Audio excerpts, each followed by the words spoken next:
तो हेलो दोस्तों, आपका स्वागत है हमारे एक और नए वीडियो में। दोस्तों, चैनल पे नए हो तो चैनल को चैनल को सब्सक्राइब जरूर से कर देना।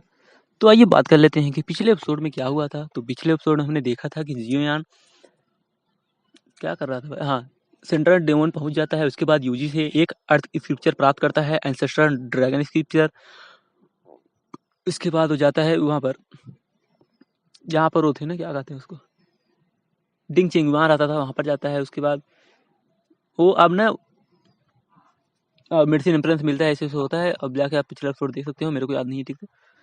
तो आइए देखते हैं कि इस एपिसोड में क्या होने वाला है। तो इस एपिसोड की स्टार्टिंग में हम देखते हैं कि लुओकांग डायनेस्टी से लाखों मील दूर विशाल डेसोलेट फॉरेस्ट में मेडिसिन एम्पर के निर्देशों का पालन करते हुए जियोयान ने विशेष रूप से जहरीली गैसों से भरी एक दलदली जगह खोजी।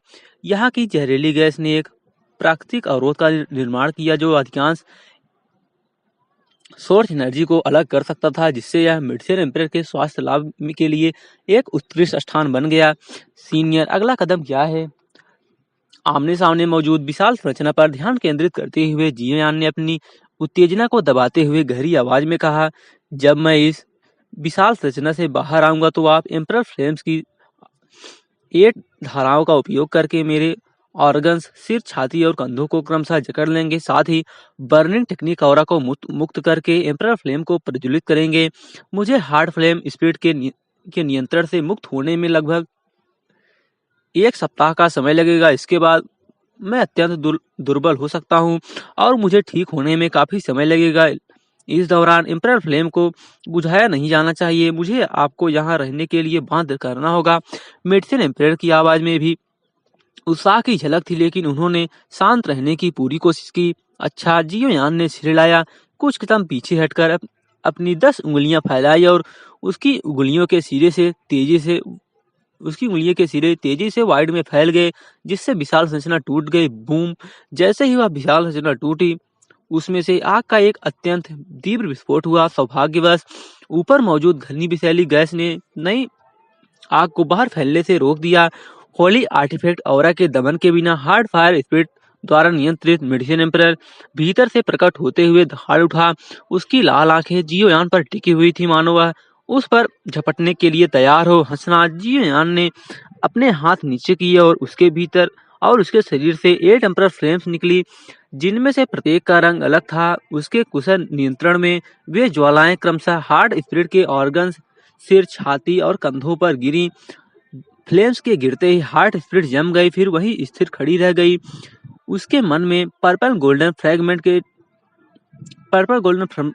उमड़ पड़ा और जियोयान के प्रोत्साहन से वे एक विशाल एंशिएंट बुक में परिवर्तित हो गया, जो एक समृद्ध युग के भव्य ग्रंथ की तरह खुलती चली गई। उस पर 8 एम्परर फ्लेम्स स्पष्ट रूप से अंकित थी और एम्परर फ्लेम्स और अर्थ स्क्रिप्चर के बीच संतुलन ने उस विशाल एंशिएंट बुक को पर्वत के समान स्थिर बना दिया था। अचानक एक शक्तिशाली ऑरा उत्पन्न हुई, लगभग अस्पर्शनीय, जिसने हार्ड स्पिरिट को पूरी तरह से ढक लिया। इस ऑरा के नीचे 8 एम्परर फ्लेम बेतहाशा जलने लगी और हार्ड फायर स्पिरिट अचानक पीड़ा से चीख उठी। उसकी आवाज दिल दहला देने वाली थी। जियोयान चौंक गया और सहज रूप से इसे रोकना चाहता था, लेकिन फिर उसे मेडिसिन एम्परर के शब्द याद आ गए। एक पल के संकोच के बाद उसने अंततः इसे जलने दिया। दिल दहला देने वाली गर्जना लगभग उतनी देर तक जारी रही जितनी देर तक एक अगरबत्ती जलती है, फिर धीरे धीरे शांत हो गई। जियोयान ने ऊपर देखा तो पाया कि हार्ड स्पिरिट सिकुड़ी हुई थी, मानो असहनीय पीड़ा सह रही हो और लगातार धीमे सिसकियां भर रही थी। यह पहली बार था जब जियोयान ने बर्निंग टेक्निक का प्रयोग किया था और उसे इसके प्रयोग के बाद के प्रभाव का पता नहीं था। हार्ड फायर स्पिरिट के प्रदर्शन को देखकर वह भयभीत था, लेकिन असहाय भी था और मन ही मन सफलता के लिए प्रार्थना कर रहा था। लगभग 3 दिन बाद पालथी मारकर बैठे जियोयान ने अचानक अपनी आंखें खोली और दूर स्थित ज्वालाओं से घिरे हार्ड स्पिरिट को उत्साह से देखा। वहां से उसे एक जानी पहचानी औरा धीरे धीरे उभरती हुई महसूस हुई। वह इस औरा से पूरी तरह परिचित था। यह स्पष्ट रूप से वही औरा था जो डाउडी के शरीर में तब उत्पन्न हुई थी जब उसने हार्ट स्पिरिट का अनुभव किया था। बहुत अच्छा। जियोयान ने अपनी मुट्ठियां भींच ली और अपनी आंतरिक खुशी जाहिर की। उसके दिल में बची आखिरी चिंता भी पूरी तरह गायब हो गई। ताउसी वाकई कमाल का था। उसने बर्निंग टेक्निक से यह तरीका खोज निकाला। जहरीले सांपों की गुफाओं के आसपास अक्सर विनाशक जड़ी बूटियां पाई जाती हैं और हार्ट स्प्रे के नियंत्रण को सुलझाने का तरीका बर्निंग टेक्निक से बहुत करीब से जुड़ा हुआ है। समय बीतने के साथ हार्ट फायर स्पिरिट पूरी तरह से एक भौतिक शरीर में परिवर्तित हो गई, जिसके भीतर मेडिसिन एम्पर धीरे धीरे स्वस्थ होने लगे। एक सप्ताह बाद हार्ट फायर स्पिरिट का कमल धीरे धीरे टूट गया। जियोयान को यह देखकर बहुत खुशी हुई कि एक बूढ़ा व्यक्ति जिसका शरीर ओरिजिन कुई से घिरा हुआ था, उससे बाहर निकलने के लिए संघर्ष कर रहा था। बूढ़े व्यक्ति ने प्रसन्न भाव से जियोयान की ओर देखा, जबरदस्ती मुस्कुराया, फिर पालथी मारकर बैठ गया और गहरी नींद में सो गया। हालत अप्रत्याशित रूप से सुचारू रूप से आगे बढ़े और जियोयान जरा भी लापरवाही करने की हिम्मत नहीं कर रहा था। उसने अपना सारा ध्यान मेडिसिन एम्परर की रक्षा पर केंद्रित कर दिया। उनके वृद्ध चेहरे को देखकर जियोयान स्तब्ध रह गया। उसने अपने ड्यूक्यू कॉन्टिनेंट के मेडिसिन क्लैन में जिस मेडिसिन एम्परर का रूप देखा था, वह बिल्कुल उसके सामने मौजूद व्यक्ति जैसा ही था। इस लगभग पौराणिक हस्ती को फिर से देख पाने से वह भावुक हो उठा। उसके मन में मेडिसिन एम्परर से पूछने के लिए बहुत सारे प्रश्न थे। ड्यूक्यू कॉन्टिनेंट की घटनाएं तो बीत चुकी थी और उनके बारे में ना पूछा जा सकता था। फिर भी वह मेडिसिन एम्परर से ताउसी के बारे में सब कुछ जानना चाहता था। इस ग्रेट वर्ल्ड में ताउसी का नाम लगभग कोई नहीं जानता था। केवल उसके सामने बैठा बूढ़ा व्यक्ति ही न केवल उसका नाम जानता था, बल्कि ताउसी से आमने सामने बात भी कर चुका था। संभव था वह ताउसी से कई रहस्य जानता था और वही रहस्य थे जिनकी खोज जियोयान कर रहा था।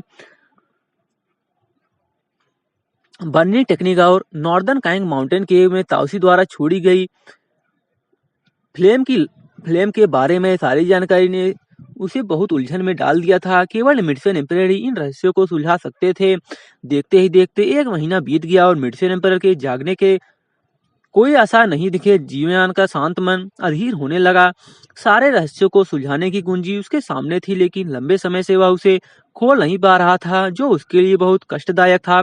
धैर्यपूर्वक जियोयान ने स्वयं को शांत किया और मेडिसिन एम्परर के ठीक होने की प्रतीक्षा की। उसने भी धीरे धीरे कल्टीवेशन शुरू कर दी। 2 एम्परर फ्लेम को अवशोषित करने के बाद उसे लगा कि वह वाइल्ड ला रिलम लेट स्टेज से बस 1 कदम दूर है। उसने वाइल्ड ला रिलम लेट स्टेज की सीमा को पूरी तरह से छू लिया था। उसने कई बार प्रयास किया, लेकिन हर बार असफल रहा था। इस बार उसके पास वाइल्ड ला रिलम लेट स्टेज में प्रवेश करने के लिए पर्याप्त समय था और उसने अपनी पूरी शक्ति का प्रयोग किया। कल्टीवेशन में समय का कोई भेद नहीं होता। वाइल्ड ला रिलम के लिए पलक झपकना ही समय का बीत जाना है। जब जियोयान ने दोबारा अपनी आंखें खोली तो 3 महीने पलक झपकते ही बीत चुके थे। अपने शरीर में उमड़ती हुई शक्तिशाली ओरिजिन एनर्जी को स्थिर करते हुए जियोयान की आंखों की चमक धीरे धीरे फीकी पड़ गई। अब उसका कल्टीवेशन लेवल वाइल्ड ला रिलम लेट स्टेज में पूरी तरह स्थिर हो चुका था। वे 3 महीने व्यर्थ नहीं गए थे। जब जियोयान ने दूर स्थित मेडिसिन एम्परर की ओर अपनी नजरें डाली तो उसने जो दृश्य देखा उससे वह खुशी से भर गया। मेडिसिन एम्परर कुछ देर पहले ही जाग चुके थे। उनके भूरे वस्त्र हवा में लहरा रहे थे और वे अपने चेहरे पर मुस्कान लिए जियोयान को देख रहे थे। सीनियर जियोयान अचानक उठ खड़ा हुआ और अपने सामने खड़े मेडिसिन एम्परर को देखने लगा। उत्साह से अभिभूत होकर वह एक पल के लिए अवाक रह गया। वाइल्ड सेंट रिलम का सामना करते समय भी वह शांत और संयमित रहता था, लेकिन अब वह थोड़ा घबराया हुआ महसूस कर रहा था। धन्यवाद जियोयान। जियोयान की दुर्दशा देखकर मेडिसिन एम्परर ने बस मुस्कुराते हुए अपने हाथ जोड़े और अत्यंत गंभीर भाव से कहा, उस समय ताउसी ने मुझे सोल ट्रांसफॉर्मेशन 3 स्टेजेस से गुजरने में मदद की और हार्ट रिफाइनमेंट पर विजय प्राप्त करने में मेरी सहायता की। अब तुमने मुझे हार्ट फायर स्पिरिट के नियंत्रण से मुक्त कर दिया है। कृपया मेरा प्रणाम स्वीकार करो। जैसे ही उसने ये कहा, मेडिसिन एम्परर जियोयान के सामने झुकने ही वाला था, लेकिन तभी सीनियर, आप मेरी प्रशंसा कर रहे हैं। हम दोनों ड्यूक्यू कॉन्टिनेंट से हैं। मेरे मन में आपसे पूछने के लिए कई प्रश्न हैं। आपकी रक्षा करना मेरा कर्तव्य है। जियोयान ने जल्दी से आगे बढ़कर मेडिसिन एम्परर को झुकने से रोक दिया। जियोयान के रोकने पर मेडिसिन एम्परर ने आंख भरी और जिद नहीं की। उन्होंने जियोयान का हाथ पकड़कर गंभीर स्वर में कहा, चिंता मत करो, मैं तुम्हें ताओसी के बारे में सब कुछ बताऊंगा। तुम्हारी वर्तमान शक्ति के अनुसार तुम यह सब जानने के योग्य हो। मैंने ताओसी से वादा किया था कि मैं किसी को नहीं बताऊंगा, लेकिन तुम अलग हो। तुमने ताओसी की कल्टीवेशन मेथड को अपनाया है और भविष्य में तुम निश्चित रूप से ताओसी के स्तर तक पहुंच जाओगे। जीवयान का दिल जोर से धड़कने लगा और उसने जल्दी से सिर हिलाया। उसने उसे एहसास ही नहीं हुआ कि उसके हाथ हल्के से कांप रहे थे। वह मेडिसिन एम्परर से ताओसी के बारे में सब कुछ सीखने वाला था, तो भला घबराना स्वाभाविक था। वर्तमान ताओसी उनके लिए इन यांग सेंट मास्टर से भी अधिक रहस्यमय है। इन यांग सेंट मास्टर जो 5-6 लाख वर्ष पूर्व के एक सुप्रीम बीइंग थे, आउटर रीलम में प्रवेश करने की शक्ति रखते थे, फिर भी वे बारबेरियन गॉड के साथ बारबेरियन रीलम में ही रहे। ताओसी को ग्रेट रीलम में आए हुए केवल 20,000 वर्ष से ही कुछ अधिक हुआ है और उनके द्वारा छोड़ी गई जानकारी इन यांग सेंट मास्टर की तुलना में भी कम है। अब तक उन्होंने केवल रेडियंट फ्लेम डिवाइन रीलम के नॉर्दर्न कैंग माउंटेन में ही कुछ चीजों का पता लगाया है। यह बात करने की जगह नहीं है। चलिए डेंग चेंगयुआन के फॉर्मेशन रीजन में चलते हैं। हम वहां बात कर सकते हैं और बहुत से लोगों से सुरक्षित रह सकते हैं। मेडिसिन एम्परर ने अपना सिर उठाया और ऊपर फैली घनी गहरीली गैस की ओर देखा। बोलते समय उनकी आंखों में एक गंभीर भाव झलक रहा था। जियोयान को स्वाभाविक रूप से कोई आपत्ति नहीं थी। वह देख सकता था कि मेडिसिन एम्परर को हेवनली दाओ इज डीप एंड अनफैथोमेबल शब्दों पर स्पष्ट रूप से पछतावा हो रहा था। उसकी राय में तथाकथित हेवनली दाओ केवल प्रत्येक क्षेत्र के गार्जियंस थे। ये लोग अपने अपने रीजन्स को नियंत्रित करने के लिए हेवनली दाओ के नाम का इस्तेमाल करते थे, लेकिन वास्तव में शक्तिशाली लोगों में से कौन उनकी परवाह करेगा। सीनियर, कृपया मेरी गुस्ताखी के लिए मुझे क्षमा करें, लेकिन आपकी शक्ति किस स्तर तक पहुंच चुकी है? जैसे ही मेडिसिन एम्परर डेंग चेंगयुआन के फॉर्मेशन रीजन की ओर तेजी से बढ़े, जियोयान ने मेडिसिन एम्परर की ओर देखा और मुस्कुराते हुए उत्सुकता से पूछने से कुछ को रोक नहीं पाया। जब मैंने व्हाइट सेंट रीलम सेंट स्टेज पर सुप्रीम सेंट लेवल तक पहुंचने का पहला प्रयास किया तो मैं हार्ड फायर रिफाइनमेंट पावर का शिकार हो गया। हजारों वर्षों तक मैं हार्ड फायर स्पीड के वश में रहा और मेरी शक्ति में काफी गिरावट आई है। अब मैं शायद केवल एक साधारण वाइड सेंट के स्तर पर ही हूँ। मेडिसिन एम्परर ने बेबसी से मुस्कुराया। उनकी भौहों के बीच उदासी की एक झलक दिखाई दी। जियोयान अचंभित रह गया। फिर उसने अपना सिर हिलाए बिना नहीं रह सका। उसने सोचा था कि मेडिसिन एम्परर की शक्ति काफी कम हो गई है, लेकिन उसे यह उम्मीद नहीं थी कि उसके पास अभी भी व्हाइट सेंट रीलम की शक्ति है। व्हाइट सेंट रीलम बनने के 10 स्टेजेस को कम मत समझिए। 10 सेंट रीलम बनने से पहले ये सबसे कठिन बाधाएं हैं। वाइड ला रीलम ग्रेट परफेक्शन प्राप्त कर चुके अनगिनत हेवनली वनरेबल्स ने अपना पूरा जीवन इन्हीं 10 छोटे स्टेजेस पर ठोकर खाने में व्यतीत किया है। मेडिसिन एम्परर मुस्कुराए। उनकी आंखों में एक चमक सी आई और उन्होंने आगे कहा, वाइड सेंट रीलम 10 स्टेजेस को होली स्पिरिट पाथ में प्रवेश करने का मार्ग भी कहा जाता है, क्योंकि यह एक स्पिरिचुअल पाथ है, इसलिए इसमें अद्भुत घटनाएं घटित होती हैं। अधिकांश लोगों को सेंट रीलम तक पहुंचने के लिए ईमानदारी और लगन से इन 10 छोटे स्टेजेस को एक एक करके पार करना पड़ता है। हालांकि कुछ लोगों के पास होली स्पिरिट पाथ में प्रवेश करने का यह मार्ग बिल्कुल अलग होता है। वे किस प्रकार भिन्न हैं? जियोयान को तुरंत जिज्ञासा हुई और उसने जल्दी से और भी सवाल पूछे। यह मार्ग हर व्यक्ति के लिए अलग अलग होता है। असाधारण प्रतिभाओं के लिए यह मार्ग सेंट रीलम बनने की दिशा में महज एक कदम है। उन्हें बस इस मार्ग पर अपने कौशल को निखारने की जरूरत होती है और सही समय आने पर वे स्वाभाविक रूप से सेंट रीलम में प्रवेश कर जाते हैं। सीधे शब्दों में कहें तो कुछ प्रतिभाओं के लिए वाइड सेंट रीलम तक पहुंचने के 10 छोटे चरण अनावश्यक होते हैं। उनमें वाइड सेंट को हराने या यहाँ तक कि मारने की शक्ति पहले से ही होती है। सेंट रीलम बनने से पहले उन्हें बस अपनी मानसिकता को समायोजित करने की आवश्यकता होती है। मेडिसिन एम्परर के शब्दों ने जियोयान को बहुत चौंका दिया। उसका चेहरा आश्चर्य से भर गया। वह हमेशा से मानता था कि सुप्रीम सेंट बनने के लिए वाइड सेंट रीलम 10 स्टेजेस से गुजरना पड़ता है और उसे इस बात में कोई संदेह नहीं था। उसने जितने भी वाइड सेंट से मुलाकात की थी उनमें से कौन ऐसा नहीं था। सचमुच ऐसी ऐसी एक कहावत है, जियो यान ने मन ही मन बुदबुदाया, मानो उसकी सोच पर गहरा असर पड़ा हो। सच में यह दुनिया अब भी असाधारण प्रतिभा वाले लोगों का ही पक्ष लेती है। मैं बस आपको इतना बता रहा हूँ, जहाँ तक मुझे पता है पिछले 10 लाख वर्षों में मुट्ठी भर लोग ही इस तरह से सेंट्रिलियन तक पहुंच पाए हैं। झो तियानलिंग और जियो तियानकांग जैसे विलक्षण प्रतिभावान लोगों के पास भी हेवन एंड अर्थ द्वारा प्रदत्त ऐसी प्रतिभा नहीं है।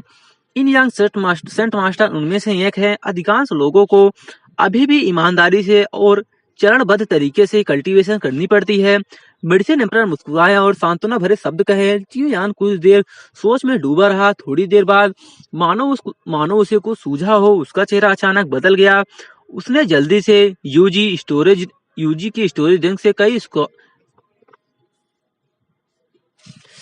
मतलब अपने उसने जल्दी से अपने स्टोरेज ड्रिंक से यूजी द्वारा प्राप्त किए गए कई स्क्रॉल्स निकाले। स्क्रॉल्स पर जियोयान ने जियांग्यू के पराजित विरोधियों के नाम देखे और चौंक गया।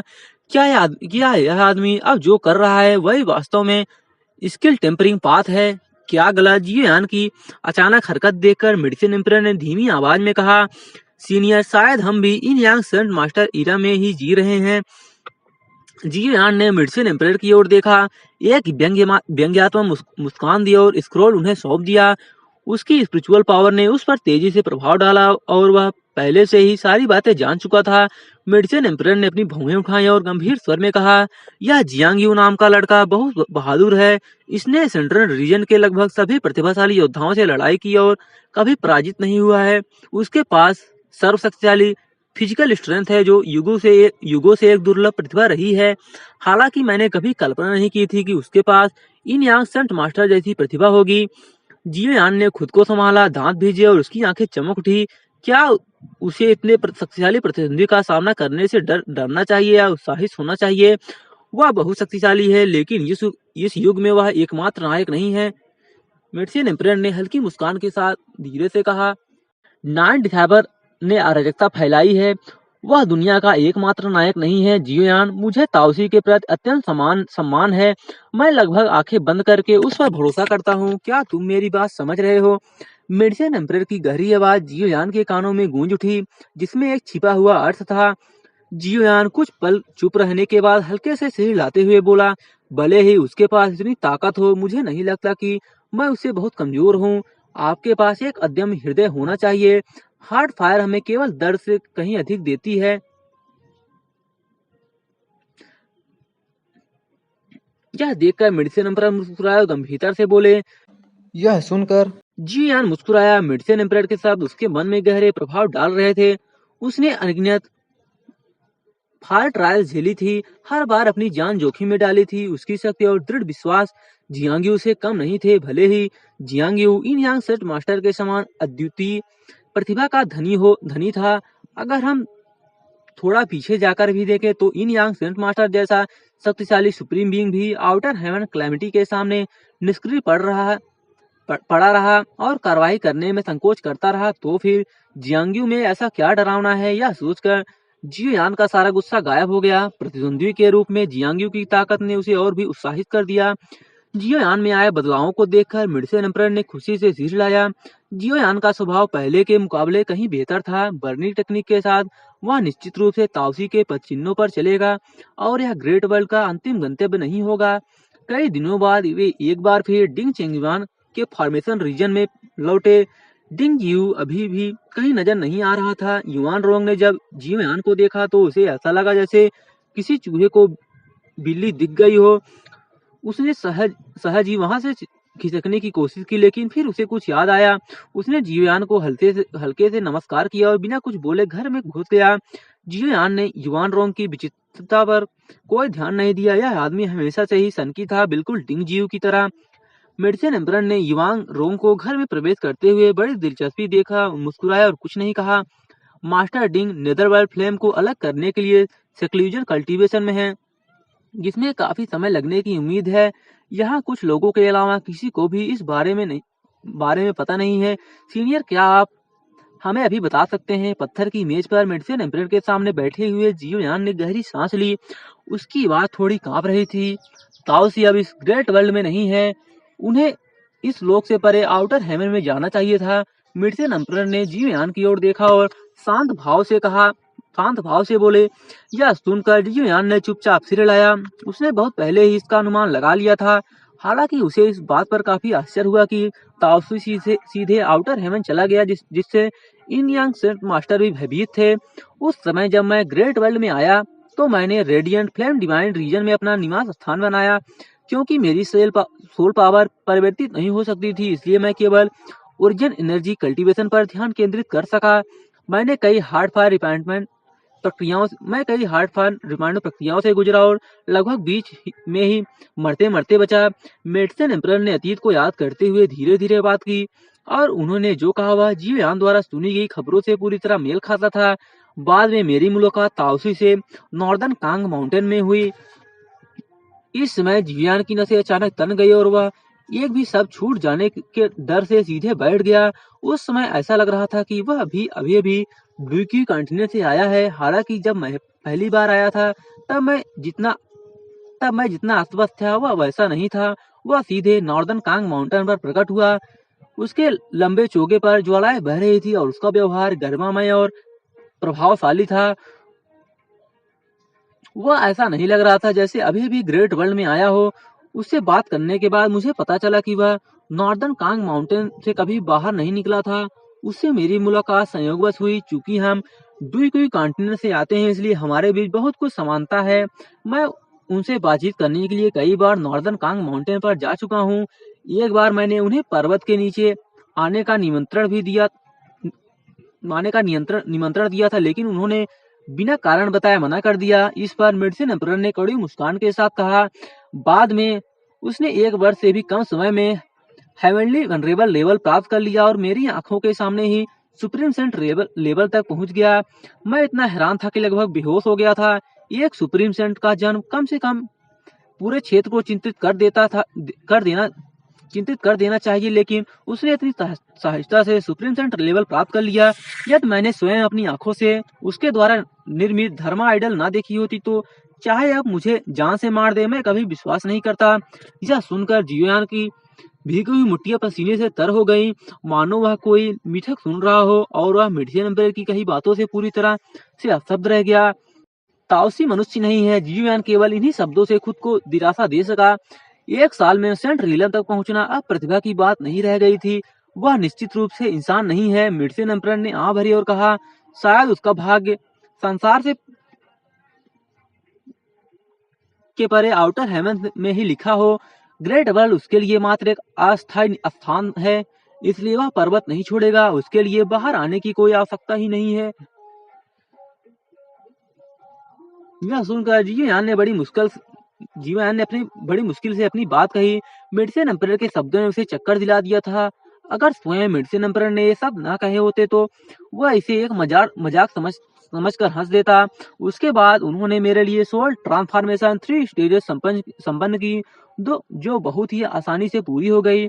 इतनी आसानी से कि मैं इसकी कल्पना भी नहीं कर सकता था। बाद में जब मैं हेवनली वनरेबल लेवल पर हार्ड फायर रिफाइनमेंट से गुजरने वाला था तो उन्होंने इसमें मेरी सहायता की और मुझे यह रहस्य भी बताया कि एम्परर फ्लेम और बर्निंग टेक्निक का उपयोग करके कोराइजन बर्निंग एवोल्यूशन को संपन्न किया जा सकता है। नॉर्दर्न कांग माउंटेन में ताओसी केव में मुझे सौभाग्य से ताओसी के साथ आपकी मायावी आकृति को बातचीत करते हुए देखने का अवसर मिला। मैं सोचता हूँ जीवयान का मुंह सुनते सुनते सूख गया और जब उसने देखा कि मेडिसिन एम्परर चुप हो गए हैं तो उसने जल्दी से और अधिक जानकारी मांगी। सचमुच यह मेरी उनसे आखिरी बातचीत थी, लेकिन उसमें और भी कई बातें शामिल थी। कम से कम हम एक दूसरे को लंबे समय से जानते थे, इसलिए पहले बताई गई बातचीत का होना संभव था। मेडिसिन एम्परर कुछ क्षण के लिए चुप रहे, फिर उन्होंने अपना सिर हिलाया। उसके बाद क्या आपने नॉर्दर्न कांग माउंटेन की यात्रा की सीनियर? जीवयान चौंक गया और उसने गहरी आवाज में कहा, मैं वहां गया था। उनके सेंट रीलम पहुंचने के बाद मैं फिर कभी नॉर्दर्न कांग माउंटेन पर नहीं गया, जब तक कि जड़ी बूटी इकट्ठा करने वालों ने यह नहीं बताया कि वहां अक्सर लावा इरप्शन होते हैं, जिससे मेरी जिज्ञासा जागी। जब वह वहां थे वह क्षेत्र पूरी तरह से मायावी था। मेरे अलावा कोई भी उसे नहीं खोज सकता था, इसलिए वहां कभी लावा नहीं था। रेडियंट फ्लेम डिवाइन रीजन छोड़ने से पहले मैं एक बार वहां गया और आखिरी बातचीत देखी। मुझे नहीं पता कि उनका क्या मतलब था। क्या ताइसु एंशिएंट एम्परर अभी भी एम्परर फ्लेम की एक हल्की सी चिंगारी मात्र है? कुछ क्षण की चुप्पी के बाद जीवन अचानक बोल पड़ा, मुझे ऐसा नहीं लगता। अगर वह लोअर रियलम डी का एम्परर फ्लेम है तो यह एक गलत धारणा हो सकती है। मुझे हमेशा से ऐसा लगता है कि आउटर वर्ल्ड एंटिटी होने के नाते वह ड्यूक कॉन्टिनेंट में बर्निंग टेक्निक को छोड़ने गया था। बर्निंग टेक्निक छोड़ने के बाद उसका मिशन पूरा हो गया। मेडिसिन एम्परर ने शांत स्वर में बोलते हुए अपने विचार प्रकट किए। यह सुनकर जियोयान का दिल फिर से बैठ गया। ऐसा लग रहा था कि ताओसी सचमुच आउटर हेवन से आया था। जियो तिहाने और डिंग जियू के साथ उसका क्या रिश्ता था? सभी रहस्य हेवनली रिकॉर्ड्स और अर्थ स्क्रिप्चर में निहित हैं। ताओसी इसे बहुत महत्व देता है और इसका कई बार उल्लेख कर चुका है। एक बार यह पूरा हो जाए तो सब कुछ ज्ञात हो जाएगा। मेडिसिन एम्परर ने गंभीर स्वर में बात की। यह सुनकर जियोयान केवल चुपचाप सिर हिला सका। ऐसा लग रहा था मानो सारी समस्याएं फिर से वहीं पहुंच गई हो जहां से शुरू हुई थी। उसे ताउसी के बारे में बस थोड़ी बहुत जानकारी थी, लेकिन बर्निंग टेक्निक की उत्पत्ति का रहस्य उसे अभी तक समझ नहीं आया था। सेनलुओ कार्मिक फ्लेम, एम्परर फ्लेम के साथ साथ सुप्रीम श्रेणी की जो फ्लेम है, यदि आप इसे ग्रहण कर ले तो आपकी शक्ति में निश्चित रूप से बहुत अधिक वृद्धि होगी और वाइड सेंट्रलियम 10 स्टेजेस को एक ही झटके में पार करना कोई मुश्किल काम नहीं होगा। मुझे एक बार एम्परर फ्लेम प्राप्त हुआ था, लेकिन दुर्भाग्यवश सुप्रीम सेंट्रिला में प्रवेश करने की इच्छा के कारण मैंने इसे नॉर्दर्न कांग माउंटेन में छोड़ दिया। मैंने मूल रूप से इसे बाद में वापस लाने की योजना बनाई थी, लेकिन मैं हजारों वर्षों तक झोंगटियान डायनेस्टी में फंसा रहा। मेडिसिन एम्परर ने कुछ खेत के साथ अपना सिर लाया। आपने झोंगटियान डायनेस्टी के होली आर्टिफैक्ट का उपयोग करके सुप्रीम सेंट्रिला में प्रवेश करने की योजना बनाई थी। असफल होने के बाद उन्होंने आपको क्यों फंसा लिया? यह सुनकर जियोयान को अचानक झोंगटियान डायनेस्टी की याद आ गई और वह बोले बिना नहीं रह सका। थर्ड प्रिंस को स्पष्ट रूप से पता था कि वह किंग लुआन पैलेस में प्रवेश कर चुका है, लेकिन वह तुरंत नहीं आया। वह जियोयान द्वारा मेडिसिन एम्परर को बचाने के बाद ही आया, मानो किसी बात का इंतजार कर रहा हो। मुझे नहीं पता। हार्ड फायर स्पिरिट द्वारा नियंत्रित किए जाने के बाद मैं उनकी ग्रैंड फॉर्मेशन में फंस गया और हजारों वर्षों से जीवित हूँ। मुझे नहीं पता कि उनका उद्देश्य क्या है। मेडिसिन एम्परर ने गंभीरता से अपना सिर हिलाया। उस समय उसे बस में करने के लिए ग्रैंड फॉर्मेशन का उपयोग करते हुए झोंगटियान डायनेस्टी के अनगिनत लोग मारे गए, फिर भी वे उसे किंग लुआन पैलेस में नियंत्रण में रखने में सफल रहे। उन्होंने आश्चर्य व्यक्त किया कि ऐसा क्यों हुआ। जियोयान ने भौहें चढ़ाई। या थर्ड प्रिंस इतना धूर्त था कि वह उसे समझ ही नहीं पाया। जब उसने मेडिसिन एम्परर को बचाया और चला गया तो थर्ड प्रिंस ने उसका इस्तेमाल सेवन प्रिंस की हत्या करवाने के लिए किया, मानो किसी रहस्य को छुपाने के लिए। इसके बारे में ज्यादा मत सोचो, चाहे वह किसी भी तरह की साजिश या छल हो। जब तक तुम्हारे पास पर्याप्त शक्ति है तब तक किसी भी तरह की योजना का जिक्र करने लायक नहीं है। जियोयान की सिकुड़ी हुई भौहों को देखकर मेडिसिन एम्परर ने धीरे से मुस्कुराया, फिर युआन रोंग वाले कमरे की ओर देखा और धीमी आवाज में कहा, क्या आप कभी 9 टर्न स्पिरिट फ्यूजन ग्रास नामक औषधि जड़ी बूटी के बारे में सुना है? 9 टर्न स्पिरिट फ्यूजन ग्रास। जियोयान थोड़ा अचंभित रह गया। क्या यह वही महत्वपूर्ण मेडिसिनल हर्ब नहीं था जिसका उल्लेख जियो तियानकांग के नोट्स में किया गया था? यह मेडिसिनल हर्ब अत्यंत दुर्लभ है।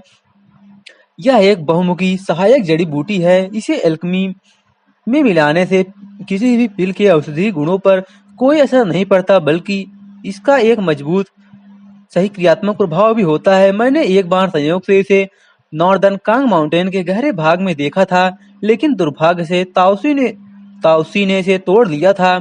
यदि इस जड़ी बूटी का उपयोग पिल रिफाइनमेंट में किया जाए तो किसी भी पिल स्पिरिचुअलिटी में बहुत वृद्धि होगी। यह उन मेडिसिनल हर्ब में से एक है जिनका एल्केमिस्ट सपना देखते हैं। इस जूनियर को इस बात की जानकारी नहीं है, लेकिन मुझे भी 9 टन स्पिरिट फ्यूजन ग्रास की जरूरत है। हालांकि मुझे नहीं पता कि यह कहाँ मिलेगी। जियोयान ने बेबसी से अपना सिर लाया। उसके मन में पहले से ही एक योजना थी वह तियानसेन माउंटेन पर जाने के लिए कुछ समय निकालेगा और देखेगा कि क्या उसे 9 टन स्प्लिट फ्यूजन ग्रास मिल सकती है। यह बहुत दूर है, फिर भी बहुत करीब है। मेडिसिन एम्परर ने अपनी आंखें ऊपर की ओर उठाई और जियोयान के आश्चर्यचकित भाव को देखकर धीरे से कहा, उस छोटे से जीव का असली रूप 9 टन स्प्लिट फ्यूजन ग्रास है। युवान रोंग जियोयान अचंभित रह गया और एक पल के लिए भी कोई प्रतिक्रिया नहीं दे पाया। वह जानता था कि युवान रोंग हर किंग है, लेकिन उसे यह उम्मीद नहीं थी कि यह वही 9 टन स्प्लिट फ्यूजन ग्रास होगी जिसकी वह तलाश कर रहा था। जहां तक मुझे पता है, 9 टन स्पिरिट फ्यूजन ग्रास भले ही हर किंग लेवल तक पहुंच जाए, वह स्पिरिचुअल स्टेज इनिशियल फेज में ही होती है और ह्यूमन ट्रांसफॉर्मेशन से बहुत दूर होती है। यह नन्हा जीव न केवल ह्यूमन फॉर्म धारण कर चुका है, बल्कि इसका व्यक्तित्व भी मनुष्य से बिल्कुल मिलता जुलता है। अनुमान है कि 9 टन स्पिरिट फ्यूजन ग्रास में यह एक अत्यंत अत्यंत दुर्लभ प्रजाति है। मेडिसिन एम्परर ने कुछ उग्र स्वर में बात की। एल्केमिस्ट होने के नाते उन्हें दुर्लभ मेडिसिनल हर्ब्स के प्रति स्वाभाविक आश्चर्य था। मेडिसिन एम्परर द्वारा युवान रोंग की प्रशंसा सुनकर जियान को थोड़ी राहत मिली और वह सोचने लगा कि इस मोटे लड़के से कुछ खून कैसे निकाला जाए। हालांकि 9 टन स्पिरिट फ्यूजन ग्रास की सबसे कीमती चीज उसका रक्त है, जो एक सच्चे ट्रू ड्रैगन ब्लड लाइन के समान ही मूल्यवान है। इसके रक्त की एक बूंद मृत्यु के कगार पर खड़े व्यक्ति को पुनर्जीवित कर सकती है और उनकी आयु को सैकड़ों या हजारों वर्षों तक बढ़ाना मुश्किल नहीं है। मेडिसिन एम्परर के शब्द एक बार फिर जियान के कानों में गूंज उठे और वह आश्चर्य से अपनी जीभ चटकाने से खुद को रोक नहीं पाया। इस आदमी के ब्लड का प्रभाव वास्तव में इतना शक्तिशाली है, उस पर हाथ डालने की कोशिश भी मत करना। 9 टन स्पिरिट फ्यूजन ग्रास के लिए उसके खून की एक बूंद भी लेना उसकी आधी जिंदगी छीनने के बराबर है। अगर तुम उस छोटे से जीव से कुछ बूंदे भी लेने की कोशिश करोगे तो समझो उसकी जान ही ले ली है। मेडिसिन एम्परर ने अंतिम वाक्य बहुत धीमी आवाज में कहा, मानो कोई मजाक कर रहा हो, लेकिन इससे जियोयान की मुस्कान जम गई। तभी उसे समझ आया कि पिछले कुछ दिनों में युवान रोंग उससे मिलने पर हमेशा की तरह बातूनी क्यों नहीं था। शायद इसलिए क्योंकि जब उसने डिंग चेंगयुआन को इसके बारे में बताया तो उसने सुन लिया और उसे डर था कि कहीं उसे उसकी असली पहचान पता न चल जाए और वह उसकी जान न ले ले। यह सोचते ही जियोयान को सिर दर्द होने लगा। उसने नाराजगी भरी नज़र से मेडिसिन एम्परर की ओर देखा। अगर उन्होंने युवान रोंग की असली पहचान उजागर न की होती तो शायद उसने अपनी ज़्यादातर ऊर्जा तियानसेन माउंटर पर लगाई होती। अब जब उसे पता चल गया है कि युवान रोंग ही 9 टर्न स्पिरिट फ्यूजन ग्रास है, तो भला वह रेडियंट फ्लेम डिवाइन रीजन में जाने की ऊर्जा कैसे जुटा पाएगा। रेडियंट फ्लेम डिवाइन रीजन में जाना तो ज़्यादा समय नहीं लेगा, लेकिन ऐसी मेडिसिन हर्ब खोजने के लिए हेवनली गॉड माउंटेन में प्रवेश करने में निसंदेह बहुत समय लगेगा। एंशिएंट एम्परर डेडलाइन नज़दीक था और उसके पास करने के लिए बहुत सारे काम थे, लेकिन वह युवान रोंग को नुकसान नहीं पहुंचा सकता था। किसने सोचा होगा कि खून की कुछ बूंदें युवान रोंग की जान ले सकती हैं। यह 9 टन स्पिरिट फ्यूजन ग्रास बहुत नाजुक थी। जियोयान के उदास चेहरे को देखकर मेडिसिन एम्परर पूरी तरह से निर्दोष लग रहे थे और सोच रहे थे कि क्या उन्होंने कुछ गलत कह दिया। जियोयान ने बिना कुछ छुपाए जियो तियानकांग से प्राप्त सभी जानकारियां उन्हें बता दी। मेडिसिन एम्परर ने बड़े आश्चर्य से उस कमरे की ओर देखा जहां युवान रोंग मौजूद था। उसे उम्मीद नहीं थी कि जियो तियानकांग का सेंट ब्रेक टू इससे संबंधित होगा। तो आप क्या करने की योजना बना रहे हैं? मेडिसिन एम्परर ने भौहें चढ़ाकर गहरी आवाज में कहा कि वह देख सकते हैं कि जियोयान सुप्रीम सेंट रीलम में प्रवेश करने के लिए युवान रोंग के जीवन का बलिदान करने के लिए कभी सहमत नहीं होगा। उसकी जान कुर्बान करना तो बिल्कुल नामुमकिन है। अगर यह वाकई जरूरी होता तो हम यह तरीका नहीं अपनाएंगे। दांत पीसते हुए जियोयान ने गहरी आवाज में कहा, 9 टन स्पिरिट फ्यूजन ग्रास का ब्लड सुप्रीम सेंट रिलम में ब्रेकथ्रू की संभावना को बढ़ाएगा। यह बस एक अतिरिक्त सुरक्षा कवच है। अगर इन यांग सेंट मास्टर की बात सही है तो वह डोमिन लॉर्ड टॉम के खुलने का इंतजार कर सकता है और उसमें प्रवेश करके सुप्रीम सेंट रिलम में प्रवेश करने का अवसर तलाश कर सकता है। अब हम बस यही उम्मीद कर सकते हैं कि डिंग चेंगुआन सेनलू वो कार्मिक फ्लेम को अलग करने में सफल हो जाए, इससे पहले कि डोमेन लॉर्ड का मकबरा खुल जाए। दूर स्थित अरे रीजन में अचानक हलचल हुई मानो वह हवा खुद किसी अदृश्य शक्ति से कांप उठी हो, और उसी क्षण डिंग जीव भीतर प्रवेश करता है। जैसे ही उसकी नज़र मिडसन एम्परर पर पड़ती है, उसका कदम एक पल के लिए थम गया। उसकी आंखों में आश्चर्य की एक झलक उभरती है, और अगले ही पल वह अपनी निगाहें जीवयान की ओर घुमाकर मुस्कुरा देता है। तुम आखिरकार वापस आ गए। मुझे लगा था कि बारबेरियन रीजन में तुम्हारी मृत्यु हो गई थी।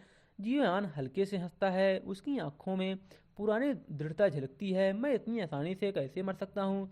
डिंग जियो की घमंडी मुस्कान देखकर जीवयान कुछ क्षणों के लिए अपनी सारी चिंताएं को किनारे रख देता है और खुलकर हंस पड़ता है। यह लड़का अब भी वैसा ही परेशान करने वाला है। अच्छा हुआ कि वो मरा नहीं। पिछले कुछ दिनों से कोई और बाकी लोग मुझे परेशान कर रहे हैं, और वो कमीना युवान रोग हमेशा मेरे गॉडफादर के साथ चिपका रहता है, मेरे साथ बाहर नहीं आता। आंखें घुमाते हुए डिंग जियो एक सूक्ष्म दृष्टि से मिडसिन एम्परर को देखता है, फिर अचानक गरजता है, युवान रोग बाहर आओ और मर जाओ। इस अप्रत्याशित व्यवहार से जीवयान थोड़ा चौंक जाता है। जीवयान थोड़ा चौंक गया। ऐसा लगा कि एंशियंट एम्परर ने डिंग जियो को हमेशा अपने पास रखा था, शायद किसी चीज को नियंत्रित करने के लिए। तभी दरवाजा खुला और युवान रोग बाहर आया। उसका चेहरा श्रद्धा से भरा हुआ था, और वह झुककर बोला, मैं मास्टर डिंग के मार्गदर्शन में अपने चरित्र का विकास कर रहा हूँ और एक अच्छे इंसान बनने का महान ज्ञान सीख रहा हूँ, लेकिन मैं आपको सही राह नहीं दिखा पाया। यह मेरी गलती है। उसकी अत्यधिक विनम्रता देखकर डिंग जियो असहज हो गया। दिखावा करना बंद करो। वह फिर मिडसन एम्परर की ओर मुड़ा और भौहें सिकोड़ते हुए पूछा, यह बूढ़ा आदमी कौन है? जियोयान मुस्कुराया और बोला, ये मेरे वरिष्ठ हैं, मास्टर याओ याओ एक महान एल्केमिस्ट हैं जिनकी प्रशंसा मास्टर डिंग भी करते हैं। तुम्हारी 5 कलर्ड फ्लेम्स का इनसे गहरा संबंध है। यह सुनते ही डिंग जियो का चेहरा बदल गया, और उसका घमंड पल भर में गायब हो गया, और उसने हल्के से सिर झुकाया। 5 कलर्ड फ्लेम उसके लिए यह सिर्फ शक्ति नहीं बल्कि उसकी पहचान का हिस्सा थी। मिडसन एम्परर चुपचाप खड़े रहें, उनकी आंखों में गहरी स्मृतियां उभरती हैं। कुछ देर बाद डिंग जियो धीरे से जियोयान के पास आया और उसके कान में कुछ फुसफुसाया। अंकल क्वी चाहते हैं कि तुम ताइयांग माउंटेन जाओ, कोई तुमसे मिलना चाहता है। जियोयान का चेहरा बदल गया। एंशियंट एम्परर अब उसे बुला रहे हैं। उसके मन में पुरानी यादें कौंध गई, और वो पहली मुलाकात, पहली चेतावनी उसको याद आ गई। जब तक वह अकेले ताइयांग माउंटेन में प्रवेश करने के लायक शक्तिशाली न हो जाए, तब तक वापस न लौटने का उसे आदेश मिला था।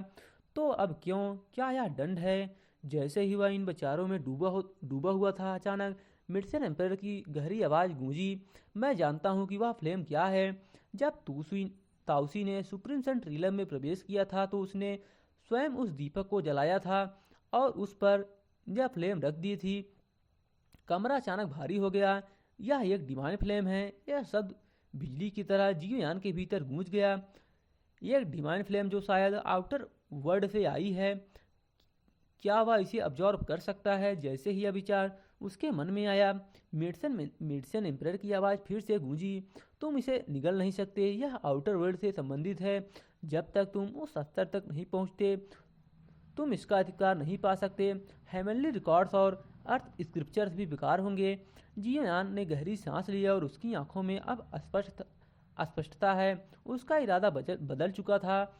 वह झुककर सम्मान से बोला, सीनियर, अब मुझे जाना चाहिए, कृपया आप यहाँ आराम करें। और जैसे ही वह मुड़ा, अचानक युवान रोंग आगे बढ़ा और डिंग जियो का हाथ पकड़ लिया। ब्रदर डिंग जियो, मुझे भी साथ ले चलो। डिंग जियो हकलाता है, लेकिन अंकल क्यू ने कहा है कि हम किसी और को नहीं ला सकते, और तुम इंसान भी नहीं हो। फिर अचानक वह हंस पड़ा और युवान रोंग के कंधे पर हाथ रखते हुए बोला, अरे इस बात पर बाद में चर्चा करेंगे, चलो साथ चलते हैं। तीनों की नज़रें एक पल के लिए मिलती हैं। जियोयान और मिडसन एम्परर हल्के से मुस्कुराए। वे जानते थे कि युवान रोंग डर रहा है कि कहीं उसे मिडसन हर्ब की तरह इस्तेमाल न कर लिया जाए। कुछ ही क्षणों बाद वे तीनों एरो फॉर्मेशन से बाहर निकल गए। जैसे ही वे बाहर गए, युआन रोंग का चेहरा बदल गया और उसकी आंखों में गुस्सा भर भर गया। वह दांत दांत भींचकर बोला, जियो उपनाम वाले, तुम्हारा तुम्हारी मुझसे कोई दुश्मनी नहीं है, फिर भी तुम मुझे मारना क्यों चाहते हो? डिंग जियो चौंक गया, क्या तुम उसे मारने वाले हो? अरे इतना भी गंभीर नहीं हो, वो बस थोड़ा परेशान करता है। जियान हल्की व्यंग्यात्मक मुस्कान के साथ जवाब दिया जियान ने हल्की व्यंग्यात्मक मुस्कान के साथ जवाब दिया, मुझे नहीं पता था कि तुम्हारा असली रूप 9 टर्न स्प्लिट फ्यूजन ग्रास है। जो मैंने कहा वो अनजाने में था।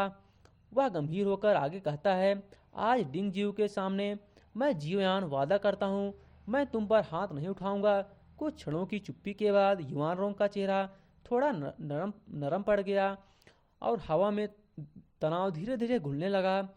जियोयान ने गहरी सांस ली और हल्की मुस्कान के साथ आगे बढ़ गया। चलो एंशिएंट एम्परर से मिलते हैं। उसकी आंखों में चमक थी। कौन जाने इस बार वह कौन सी नई कठिनाई हमारे सामने रखने वाला है। तो दोस्तों, आज के लिए बस इतना ही। वीडियो पसंद आया हो तो वीडियो को लाइक, शेयर, सब्सक्राइब, चैनल को और कमेंट जरूर से कर देना। और आपको मेरा वॉइस कैसे लगता है ये भी मुझे बता देना, ठीक है। और कोई नया आपको कुछ चाहिए तो मेरे को ये भी बता देना। तो मिलते हैं अगले एपिसोड में, तब तक के लिए bye bye, good night, love you and see you in next video दोस्तों, बाय बाय।